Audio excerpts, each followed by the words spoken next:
I'm not nervous. Yeah. Okay. Okay. Hi. I'm Hannah. I'm Molly. And we're the co-founders of Must Must Love. Love. And we are reviving, is that the right word? Yeah.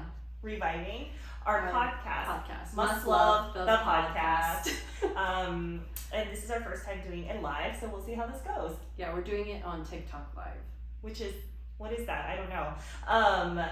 And we were reviving it right now because the last time we did the podcast was in February of this year.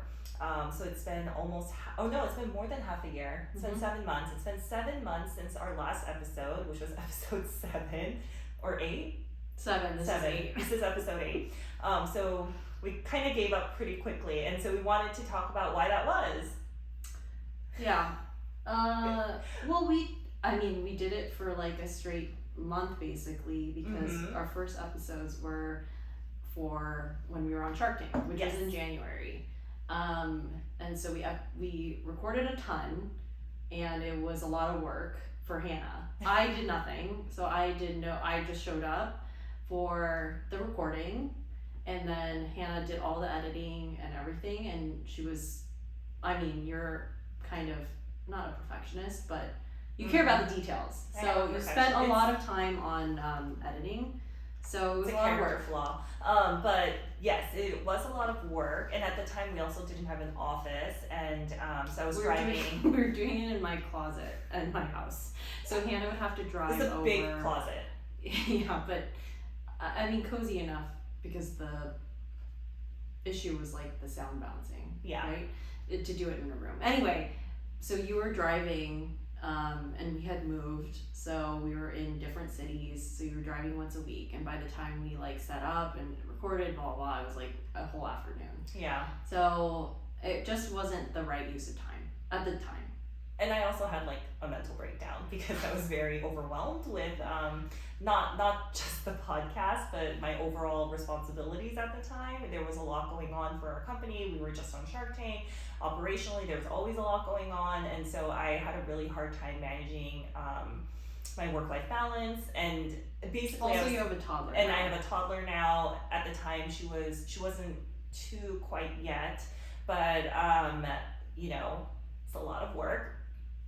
Light of my life, but also it's very challenging adjusting to that. And so I went to Molly and had a mental breakdown, not a mental breakdown, but I was very overwhelmed. And so what I did was I made a list of all my day-to-day, week-to-week responsibilities, and everything that I did, the frequency and duration of each of those kinds of activities, and then also how important they were. Basically what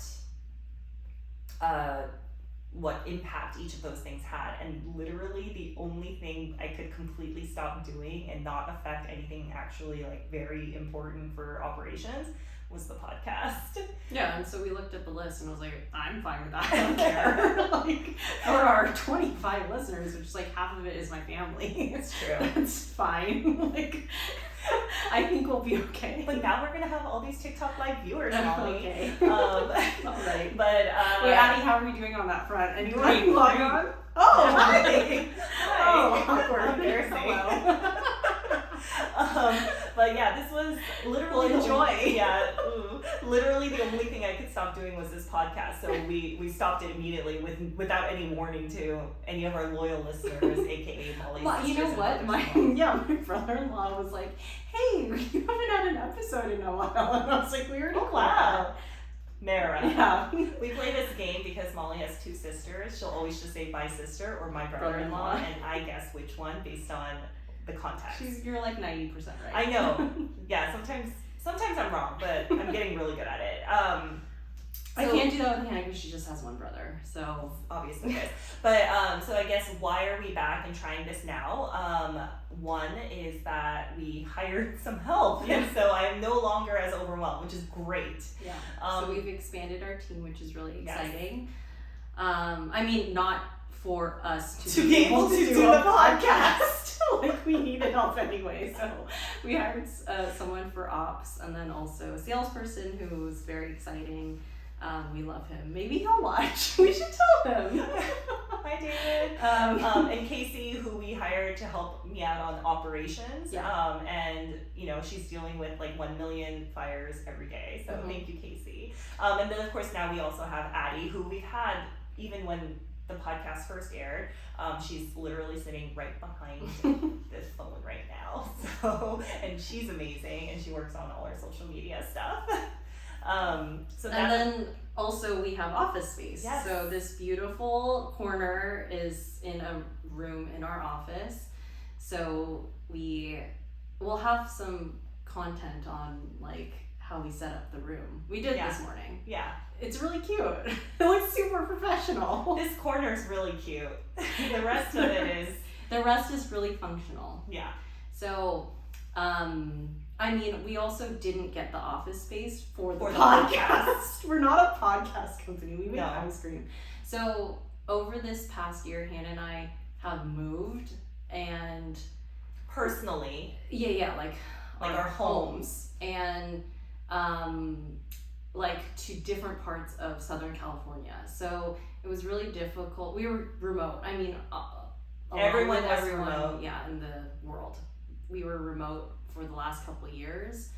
But when it made sense for us to be able to work together again, we were you were commuting and coming to my house like once or twice a week. It's very far. Yeah, which it just didn't make sense. So we were able to secure some great office space that's kind of central in LA that works for everyone on the team, oddly. It's very strangely central. It's close to no one, but it's far from no one. Yeah. So it's good for everyone, or it's not bad for everyone, I guess. Yeah. And we love it. Yeah. It's a funny space. It's a lot of space, but in a very industrial area, so very economical. It also used to be an apparel company, so there's wire racks everywhere. Yeah. And sometimes mannequins. It's very exciting. And relics of past history. But it's really good because Hannah and I both are here Monday through Friday. Some other people in the team drop in. We're able to store things here that used to be in my house, a lot of stuff. So we're able to do that. Well, we have what's called Anchor Days. So we wanted to talk a little bit about coming back to work in the office after being remote for so long. I think a lot of people are going through that now, and we're setting up this office, for us for the first time. It's our first time actually having a real office. And so because of COVID and being able to offer flexibility for everyone on our team, we have what's called Anchor Days on Tuesdays and Thursdays. We kind of pick them arbitrarily. I think also because Mondays and Fridays traffic was really bad. Yeah. If you didn't know, we live in Los Angeles and gotta kind of plan your life around that a little bit. So so we do Tuesdays and Thursdays, and pretty much everyone comes in on those days. Mm-hmm. And then Molly and I both come in every day. Mm-hmm. Because neither of us can work from our homes because we both have very small children. And if mom's home, why is she not playing with me is obviously their concern. Yeah. So, if we do work from home, we both have home offices, but we basically have to lock ourselves in the morning and hide and pretend we're not there. That's what I do. She just doesn't know that I'm home. And then, I remember when you were working from the office, you messaged me on Slack and be like, I'm so thirsty, but I can't go outside. Oh, yeah. That's what I was trying to say. Is that my biggest concern was I had no water. Well, and then Eric, her husband, set up a little fridge in her room so you could keep beverages in there. Yeah, but that's not a real solution. This is the real solution where we have a water cooler. It's great. Yeah. But I think people are kind of figuring out what works, and even workplaces are obviously it's a weird time to be getting physical space because people are going remote. Mm-hmm. Or there's big tech companies that are completely going remote fully, but for us, I think you and I, it was important for us to be together for a lot of what we wanted to do. For the team, it was a good place for us to centrally have a kind of home base. A lot of the stuff we do is virtual, but we also need to come and taste ice cream. Yes. And look at packaging and do things that if we're physically with each other, it makes it a lot easier and we can make decisions a lot quicker. And it's just part of, I mean, I'm kind of old school in that, like, I do like kind of the stuff that happens when you're just in an office together. Not to say that, you know, through COVID and everything, we've been able to imagine a more flexible work culture. Yeah. So we do have team members that Are don't live here. completely remote. And actually someone that's really important on the team, you know, through family and phase of life, like decided that it was right for their family to move out of state. And so through COVID, she recently moved and she's fully remote. We miss her a lot. She used to be here every Tuesday and Thursday. But, you know, you work through and figure out how to manage the relationships. Mm-hmm. You know, I think what's great is for that team member, she's been with us for a long time. And so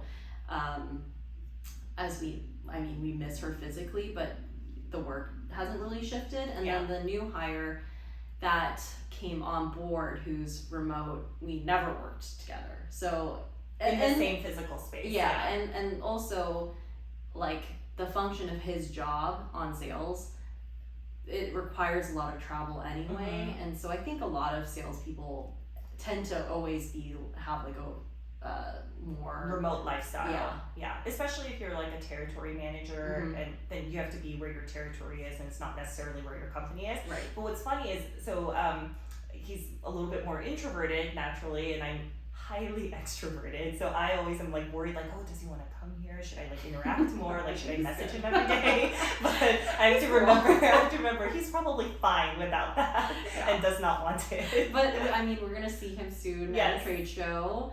And I mean, he's probably gonna watch this. So hello.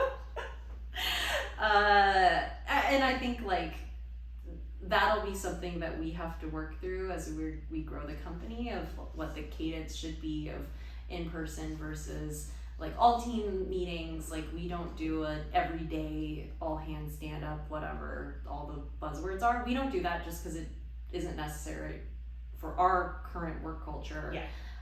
But that might shift. So it'd be interesting to see how other companies are managing through this. I think a lot of our friends who are entrepreneurs, you know, it's a mix. Like some have always been kind of had WeWork style things. Yeah. They shifted to fully remote. Some have gone back, some haven't. So I'd love to hear, I don't know, have you like talked to other people that have owned businesses and seen? A lot of them shut their offices down completely. I mean, we never had offices, so we had nothing to shut down. But I don't think, I mean, most of them that I know aren't rebuilding their offices. I was just thinking about it though, like for, you know, a lot of our friends who are in food or other products and ourselves, we sell something that's like physically tangible. So there is a benefit to meeting in person. Maybe you don't need like a fully leased office, but being in person really does matter, especially if you sell something that people are going to hold. If you make like SaaS software, like maybe not so much, like you don't physically hold anything. So I find huge benefit in us having this space. It's like when we look at packaging physically and even looking at the same screen together, like makes a huge difference. It just changes things versus being on Zoom or on phone call and looking at your screen that might look different than someone else's screen, because like colors look different on different screens. Yeah, exactly. So, I don't know, it's fun. And it's like just, I mean, both of us, also we're best friends, so we just want to be with each other. Yeah. So it's like we have to promise our husbands, like, oh, we're working. I mean, we are. Sometimes although, the days get really hard. like, if they saw this, they'd be like, okay, this is what you're doing today. And this is only for 20 minutes or something. Yeah, it's actually only been 15 minutes, so we gotta vamp a little bit longer, because otherwise this podcast episode, once I edit it down, is gonna be like 10 minutes. I don't think you should have, like, I think we should just publish. Oh, really? Yes. Okay. I think that's the new way of going. Oh, to save time, because I am overwhelmed. Yes. I don't think that if you're listening to this, if you really want high edit quality, like this is not for you. Podcast for you. So, however, if you're really interested in high quality ice cream, we do make that. Yeah. And just goofs and gaffs with two best friends. But anyway, going back to the podcast, I think we have a lot of topics that we're on the back burner, so we'll revisit a lot of the stuff that we wanted to talk about. Maybe in the future we could like get guests now that we don't do it in my closet. Yeah. That would be fun. I think, we're open to ideas on what this can be, and honestly, like, I think it'll be fun to figure out what makes sense for us. Yeah. Now in this new format. Yes. And new space. Yeah. So glamorous. I think that's it. Yeah. It's been 16 minutes. It's enough. All right. But I mean, I think this is a good preview to the relaunch. Yes. So I hope you enjoyed. Follow us at Must Love Co. Our products can be found at Sprouts Farmers Markets across the country, and at Whole Foods if you're local, in SoPac, Arizona, Hawaii, other natural grocery stores. Look online on our store finder for where you can find our products. Oh yeah, new to New York City. We're in some stores there now. So check us out.